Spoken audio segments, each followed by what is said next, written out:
We are looking at vertical integration. Apple is vertically integrated. Ford Motor Corporation, they are also vertically integrated. See the example. Thomas Cook, they are also travel agency. They are owning the airline operations and foreign exchange, all that, Okay, now let us see the pros and cons of the vertical integration. Vertical integration, having some advantages like no reliance on the suppliers, economies of scale. You can have a large volume, so you can cover the cost.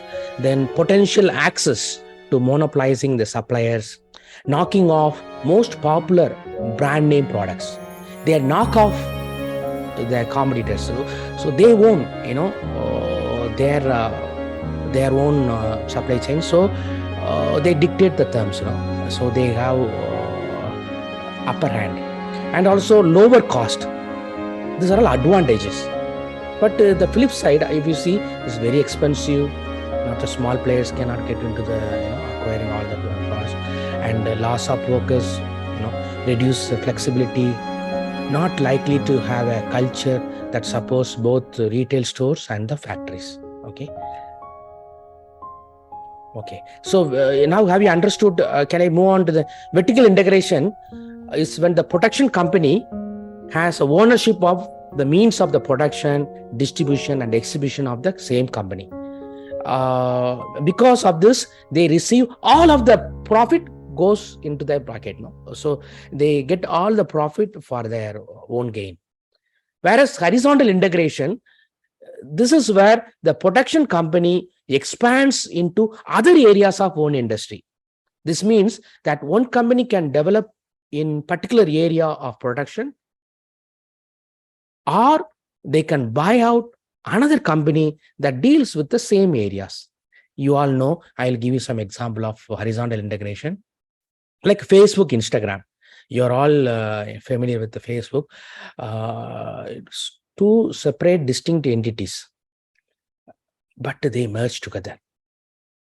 Horizontal integration is where a business joins with another one, in the same, it could be a competitor, direct competition, but you are trying to merge together. So it can be in the same stage of the supply chain. In other words, two businesses are similar in nature, become one company. For instance, Nike and Adidas, that would be ideal example for horizontal integration. Both firms operate manufacturing and distribution of the sportswear, both joined together as a one entity. Okay, it is important to note that horizontal integration can also occur between the industries, distinctly different industries. For example, Saudi Arabia, we have a KSA, we have oil and gas extractor. They are, what they are doing in the supply chain process, can you tell me? They are into the digging or, extracting the oil refinery, production at the early stage of the production of oil. Okay. And they may purchase a coffee bean growing firm in Brazil. They are also generating coffee beans in Brazil. So both companies are raw materials extractors. So are at the same stage of the supply chain, yet in different industries. Coffee, oil, both are separate, but they come together. That also possible, right? Okay, so let us conclude by saying the key points, what you got out of this horizontal integration. You may ask, in exam point of view, horizontal integration is where two companies at the same stage of the supply chain coming together to form a one company. Clear? Clear. Then secondly, most forms of horizontal integration occur within the same industry, but can also occur in a completely different industry, but at the same stage of the supply chain, which I gave you example. case oil and gas extractor, in Brazil coffee bean extractor. Both are coming together. Okay, then horizontal integration is associated with the cost synergies. Cost wise is very beneficial, but don't always it is going to pay off in management. It do not successfully integrate the two company. No, sometimes it may go well or may not go well. Okay, although horizontal integration can take place between the industries, it usually occurs normally, it is occurring between two competitors, generally because it creates greater efficiency, because both are having operational excellence and they come together. Is not a big deal. NBK Bank, Bubian Bank. Now I think the talk is going on. KFH is going to acquire Agali United Bank. All this are happening. Both are different banking and finance, different entity, but going to be a one entity. Okay, so it creates greater efficiency wise. In turn, this can potentially result in a monopoly. If the two firms are large enough, they can dictate the terms, right? For instance, Boeing, in Kuwait also we have head office. I think Boeing is having office in your own tower. I met the chairman. It's amazing. He's a colonel. He was in military, and he's the one heading the Boeing in your I think where Burj Al Shaya, Burj Al Shaya. He's there. Okay, so Boeing and the Airbus both manufacture the airplanes, owning a combined 99% of the market share. If the two firms were to horizontally integrate, a monopoly would form. Understand? Both are big giants, Boeing and the Airbus.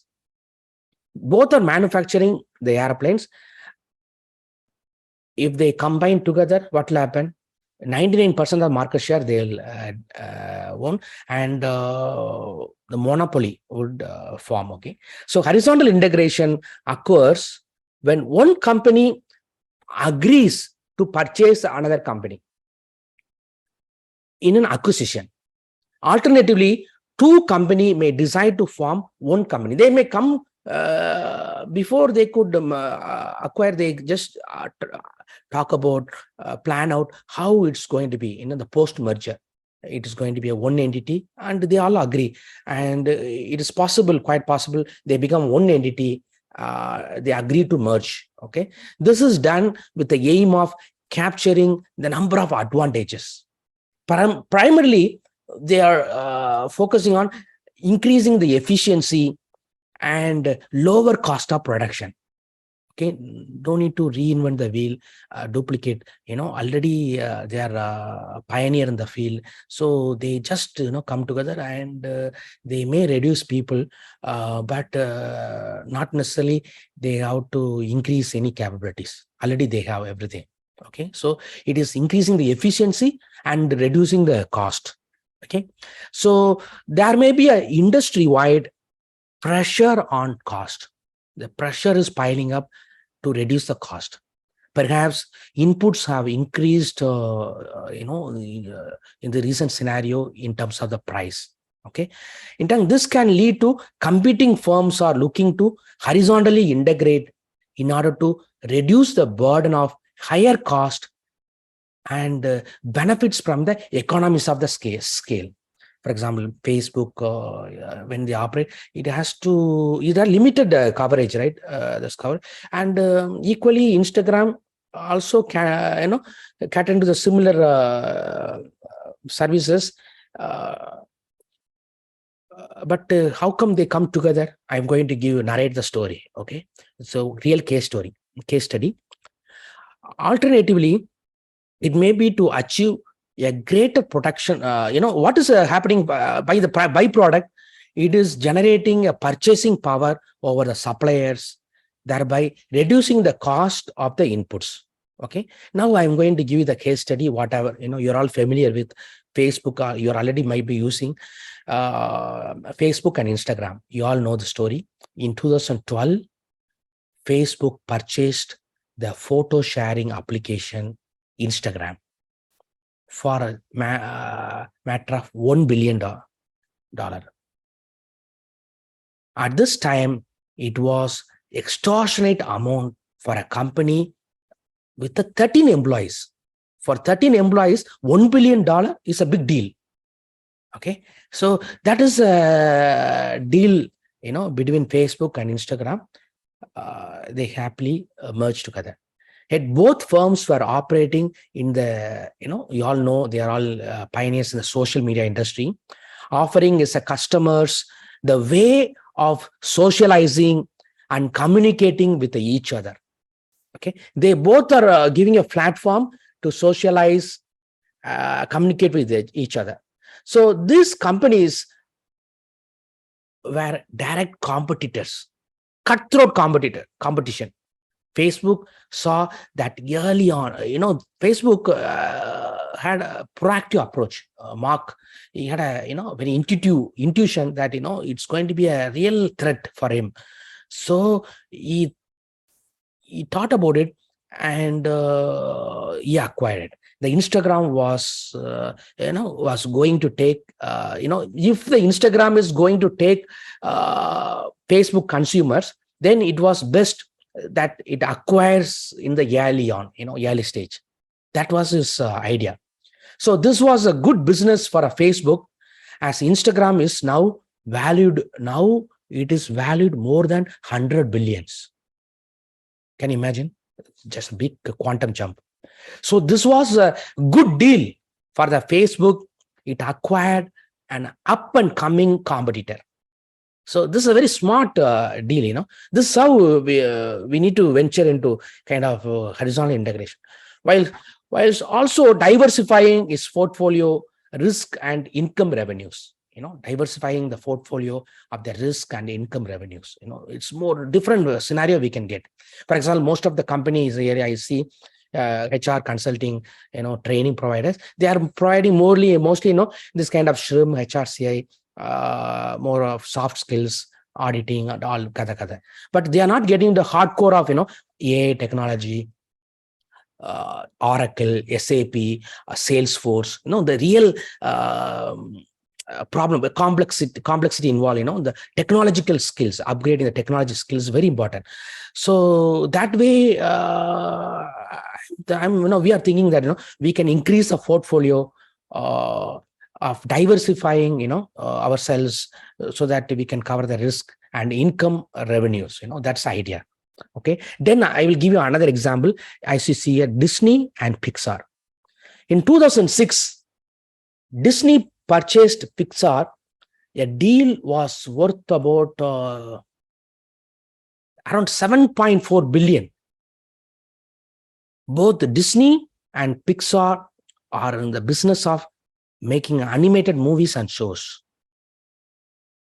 Meaning the deal was to form a horizontal integration. Both Disney and Pixar, animated films, they both come together. Although Disney has a greater variety of product offering, its main business is situated on horizontally form that of the Pixar. Okay, as you all know, even Steve Jobs, when he left Apple for quite some time, he joined Pixar.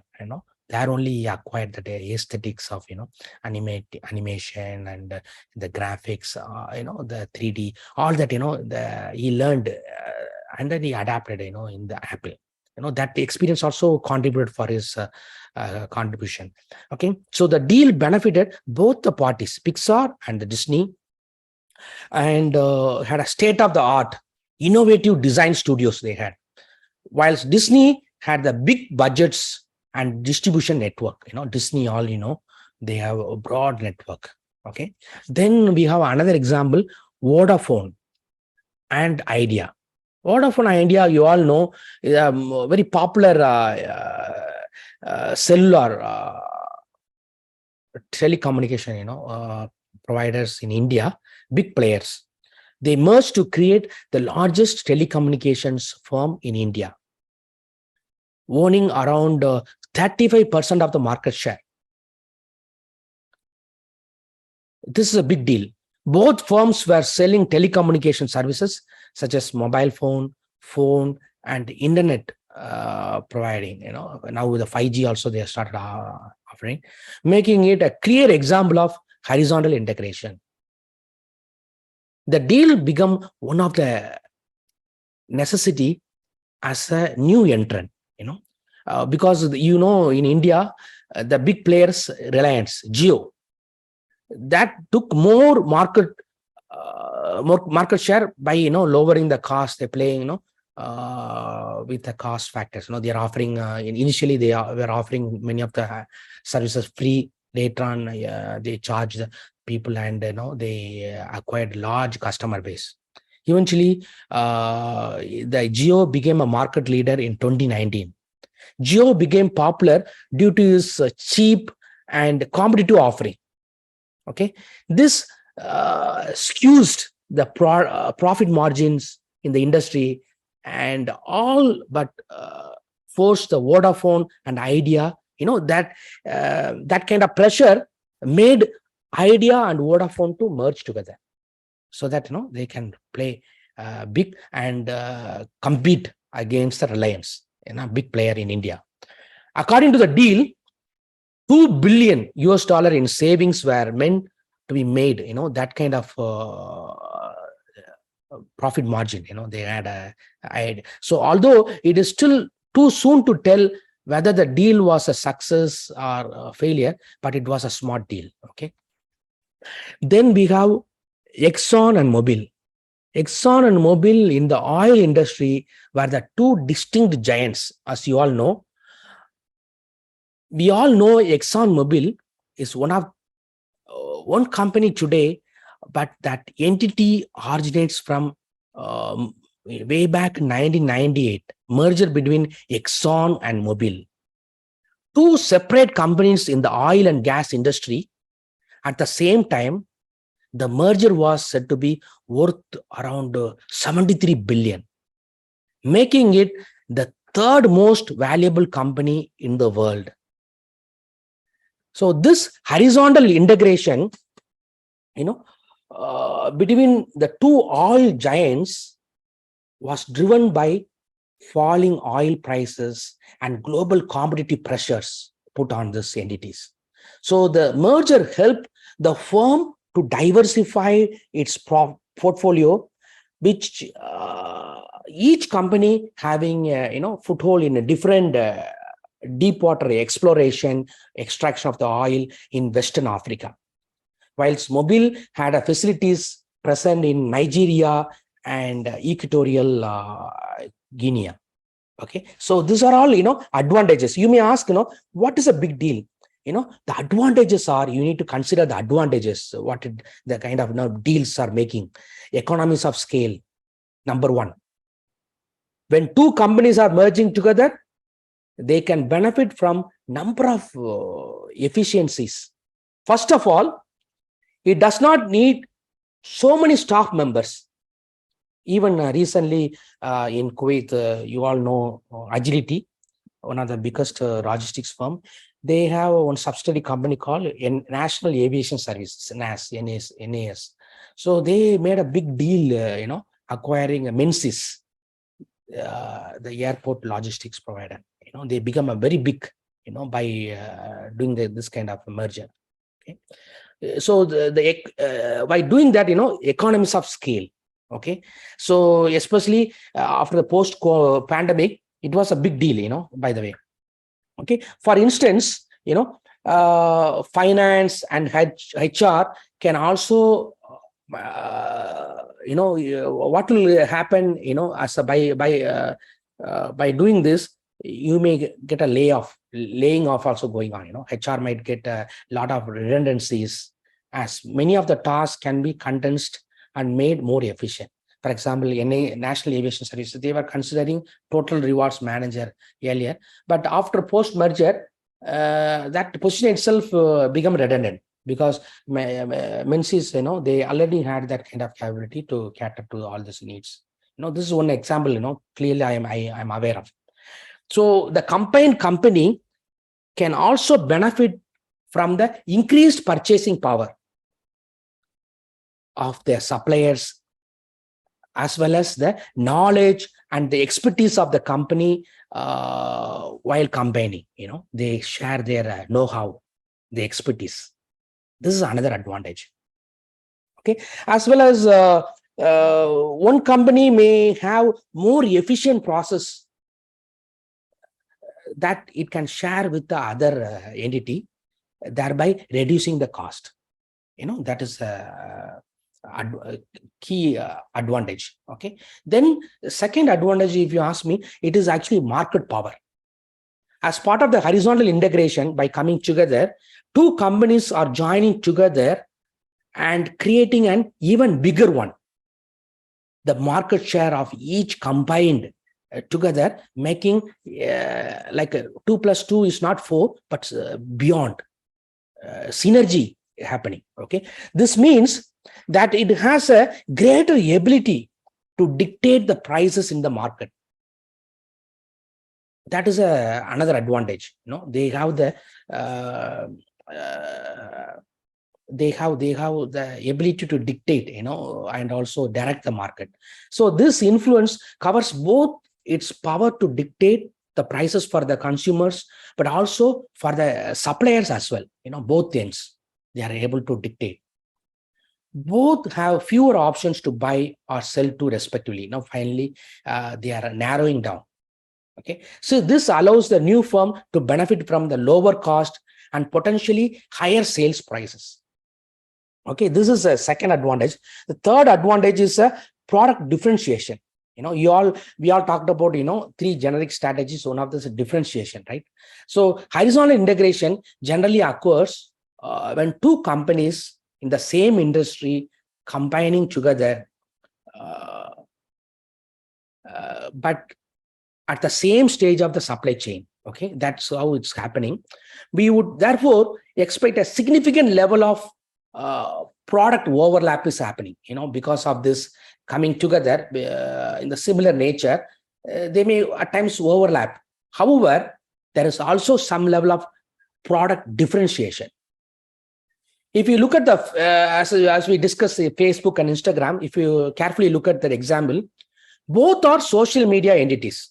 Yet, Instagram is very photo-oriented. We share a lot of pictures, thereby attracting a different target market. Inevitably, a lot of users are overlapping. There are some, already some might have a Facebook account and they may not use it very much, but they are active in Instagram. Or some of them are very active in Facebook, may not be in Instagram, like vice versa. So they leverage this. So a lot of users can overlap, although many will prefer one over the other. And also there is a option, whatever you post in Instagram, it's been synced with Facebook also, simultaneously appearing. So they integrated as a one entity. You would have experienced that. So not necessarily you have to replicate or you need to post it again. It is in one platform we post, it is appearing in all the other social media platform by integration. And reduced competition. If we look at the purchase of the Instagram by Facebook again, what we see is the reduction in the competition. Instagram is one of Facebook's biggest competitors. If you look at carefully, in those days, the only one competitor for Facebook is Instagram in the social media sphere. Yet for the combined company, it does not matter. Okay, if a consumer leaves the Facebook, if you now you look at, if someone is leaving the Facebook, I don't want Facebook, I just block, close, and then I join Instagram, or I stop Instagram and join Facebook. It's a one entity, not a big deal. No, we are not losing any customers, right? So it doesn't matter. So if a consumer leaves Facebook and join Instagram, there is no net loss, happening. So that's how they make make their size big. So Facebook itself has far less competitive pressure since it acquired the Instagram. So that means it can protect against the revenue losses and dictate the prices to advertisers on his platform. You all would have seen, they are pricing it for the reach of the markets, targeted segments, and also the number of days. All that, has been built. They just take your money. Then another advantage is access to the new markets. As we just discussed about the Facebook, and also Instagram and also Exxon and Mobil, they both operated in different markets. Exxon and Mobil, inevitably, each had the expertise owning its their own country territories in Western Africa, Nigeria, over one another. As a result of the merger, they were able to share the working knowledge, all the geographical area coming together, so thereby allowing to penetrate the market further, by expanding to further region. Okay, so then another advantage is lower cost and reduce the risk. Okay, when we look through the examples of companies to have undergone horizontal integration, we find a lot of them were facing a cost pressure. By combining, they are able to benefit from the economies of scales. The larger the volume, by combining together, the customer base is phenomenally increased. So that's how they cover the cost. At the same time, horizontal integration can reduce the risk, as we just discussed, Facebook, Instagram.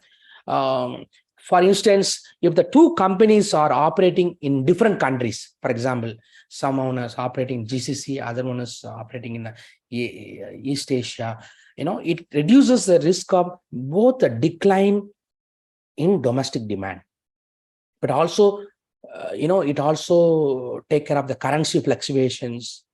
Both can cause quite a substantial decline in the company revenue. Yet, by integrating with each other, the risk can be significantly reduced. Okay. So this is a big overall explanation about the horizontal integration. Now you see, in a nutshell, horizontal integration refers to the process of increasing the market share or expanding by integrating at the same level of the supply chain. That's the key point.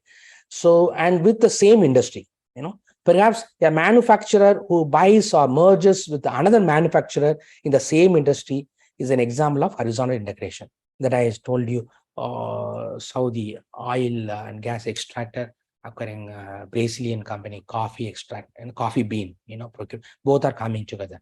So you see here, both been explained. Horizontal integration.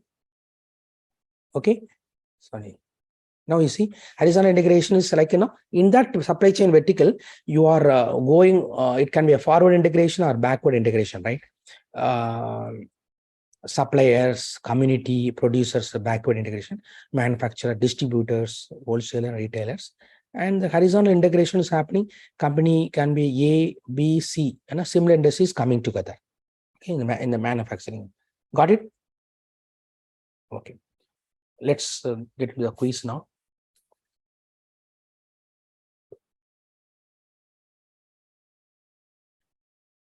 Which one of the following is not an integral part of managerial process of crafting and executing strategy?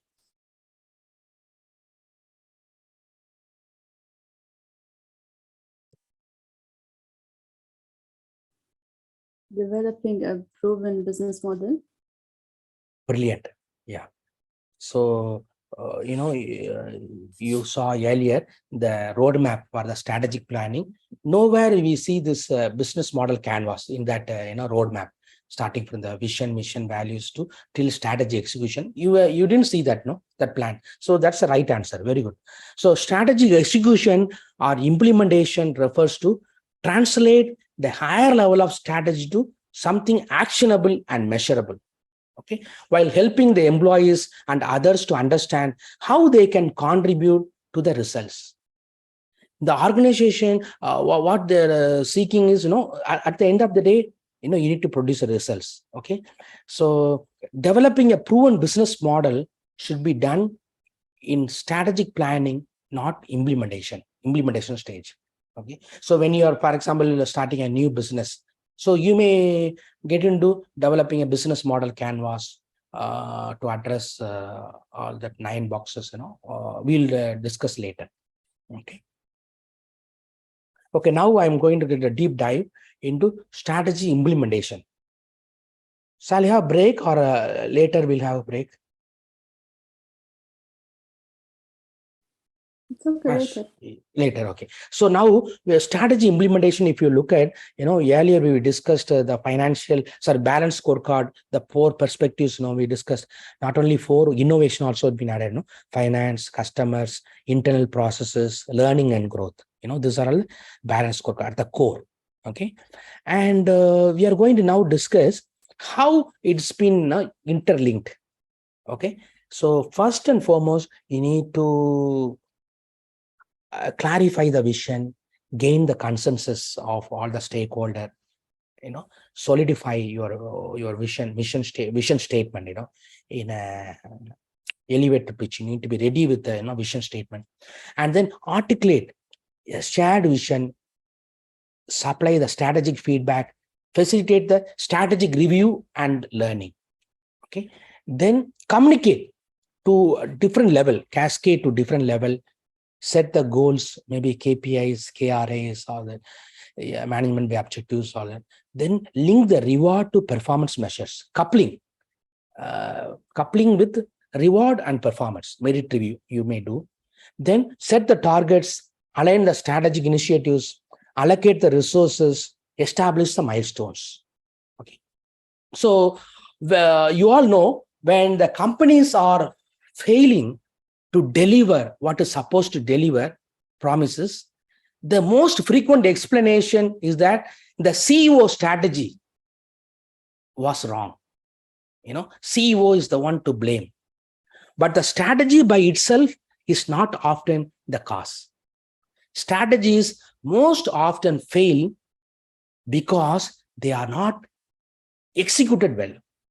Execution excellence is the key. 80% of the strategy fail because of the lack of proper execution. Okay, things that are supposed to happen don't happen.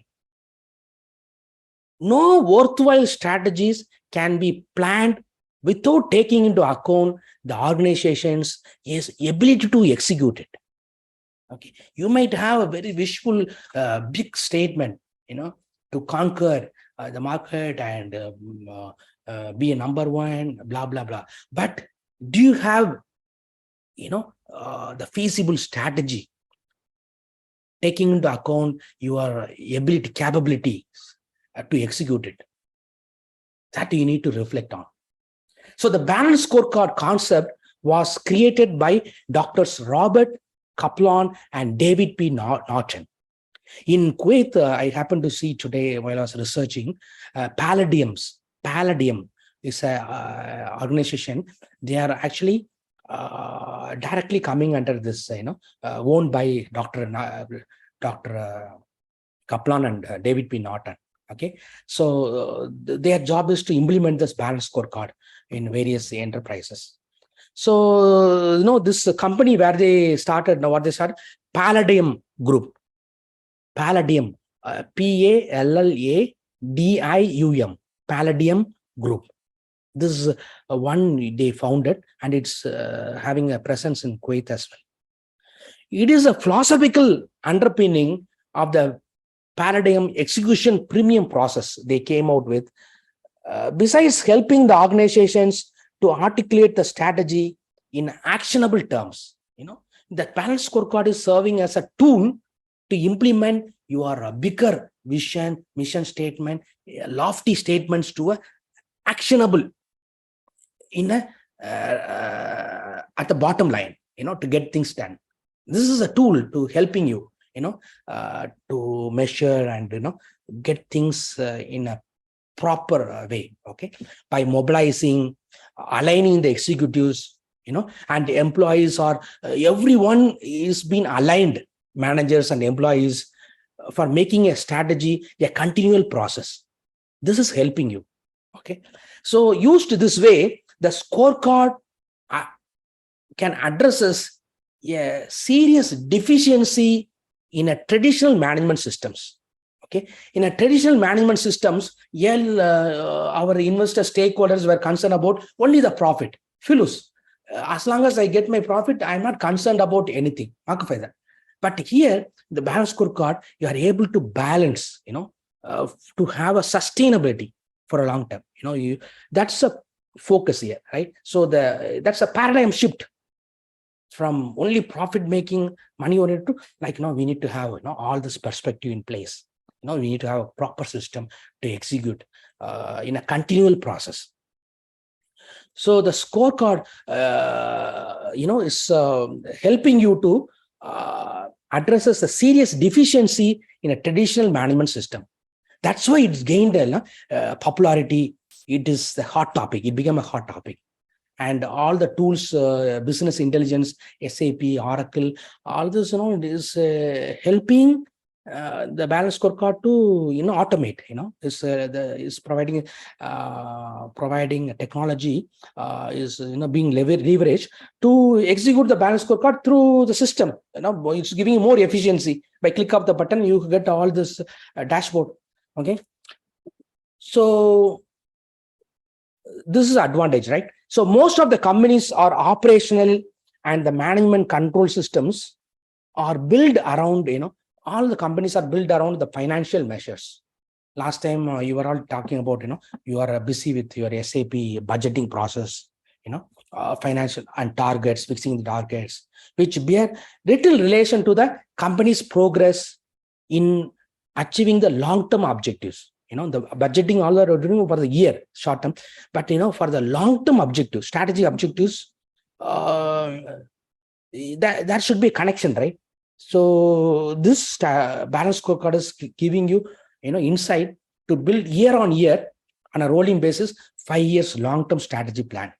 And now the ministry, when I was in UAE, it was only 5 years. Now the ministries, federal entities, they made 10 years as a their long-term planning. Every 10 years, every year they may plan for forthcoming 10 years. So thus the emphasis on the most companies place on short-term financial measures leave a gap between the development of a strategy and its implementation. Okay, so managers are using the balance scorecard do not have to rely on short-term financial measures as a sole indicator of the company performance. Don't bog down by only the short-term results, and you may be misled. So you need to have a long-term perspective. When we are learning to bicycle, I remember when I was learning bicycle, when I look at a short-term view, I may actually fall down. I may not get it. But when I look at the long distance only, I learned doing proper cycling. So that's how we need to have a proper long-term strategy objectives. Okay, that is very, very important. That this balance scorecard is helping you. So the first new process, what is the first and foremost is concerned? What we are concerned is translating the vision statement. It helps the managers to how he or she clarify the vision. Okay, so we all talked about vision, mission, core values, all that we have, but how are we going to roll out? This balance scorecard is helping to build a consensus around the organization's vision and the strategy. Despite the best intentions of those at the top, CEO and the executives, top level executives, they have clear thinking, 10 years down the line, 50 years down the line, where they want to go. They have the lofty statements about becoming the best in class, health, creating wealth creation, being a number one in investment banking, the number one supplier, number one wealth creation partner, empowered organization. All these lofty statements do not translate easily into operational terms. That's a big gap. Don't you see, that's a challenge, right? So for people to act on the words in vision and the strategy statements, those statements must be expressed in an integrated set of objectives and the measures. Last time when we are having a quiz, I mentioned, whatever you're able to measure, you can manage, right? So we need to have a proper metric system in place so that we are able to better manage. Okay, so we need to agree upon all this by all the senior executives. They need to agree upon that. Describes the long-term drivers for the success that will guarantee to take you there, to that desired vision. Clear?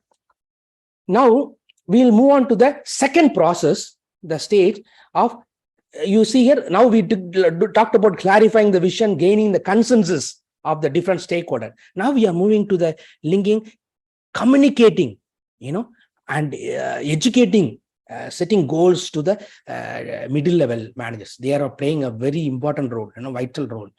So it lets the managers to communicate their strategy up and down. They are sandwiched between the top management and the people, the bottom line. So this middle management play a vital role and linked to departmental and individual objectives. Don't you agree? This is very, very important. Traditionally, departments are evaluated by their performance, financial performance. Don't you agree? Every department is being actually being looked at what they produce, return on investment. Okay, and individuals' incentives are tied for their financial goals. Okay, your KPIs, key result areas, are being tied with your achieving your targets, right? So the scorecard gives the managers way of ensuring that all levels of the organizations understand the long-term strategy and that both departmental and individual objectives are aligned with it. This is how we need to make sure things are happening while doing communicating and educating, setting goals, linking the reward to performance measures. Then we move on to this next phase. Third process is business planning. Okay, so this here in this planning, it enables the companies to integrate their businesses and financial plans. What you call solidify the businesses and financial plans, integrating everything, making a synchronization, syncing. Almost all organizations today are implementing a variety of change programs. Don't you agree? You all doing every day in, day out, you are all implementing the change initiatives. Okay, each with its own champions. You have your project team, steering committees, and various gurus, consultants, each competing for senior executives' time, energy, and resources being utilized in order to achieve that desired change. Managers find it difficult to integrate those drivers. Very difficult for the managers to embrace all the diverse initiatives to achieve the strategic goals. It's a nightmare at times. You are bogged down with already your operational routine work. On top of that, you are bringing another change initiative. Sometimes you get vexed up, and you may not get into that change initiative. You may ignore, right? So it is a situation that leads to frequent disappointments. That is a program results, right? Most of the time you don't get the buy-in. Okay, but when the managers use the ambitious goals set for the balanced scorecard measures are the basis for allocating the resources, it is helping in a mechanism to allocate the resources and setting the priorities. Okay, they can undertake and coordinate only those initiatives that move them toward their long-term strategic objectives. Okay, so which are all being prioritized and well coordinated, those initiatives that move them toward their long-term strategy objectives. So, okay, now we are moving to the fourth process of feedback and learning. Okay, it gives the companies the capacity for the feedback and learning is very important, right? We call it strategic learning.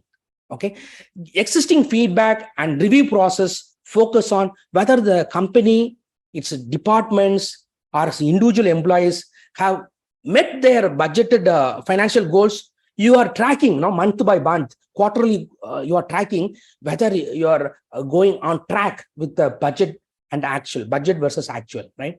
So you are able to track with the balance scorecard at the center of its management system. A company can monitor the short-term results from three additional perspectives. As you see here, customer perspective, internal business process perspective, and learning and growth perspective. And you can evaluate the strategy in light of the recent performance.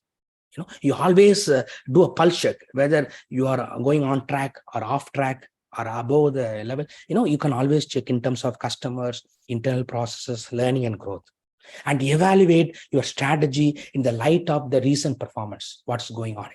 So you are slowly moving, taking a momentum, milestone after the milestone. Okay, the scorecard thus enables the companies to modify the strategies to reflect the real-time learning. Okay, if something goes wrong, you take alternative strategy, and you may alter, and then you move to the right direction with the full alignment. With that, we will wind up this strategy implementation. Very, very important.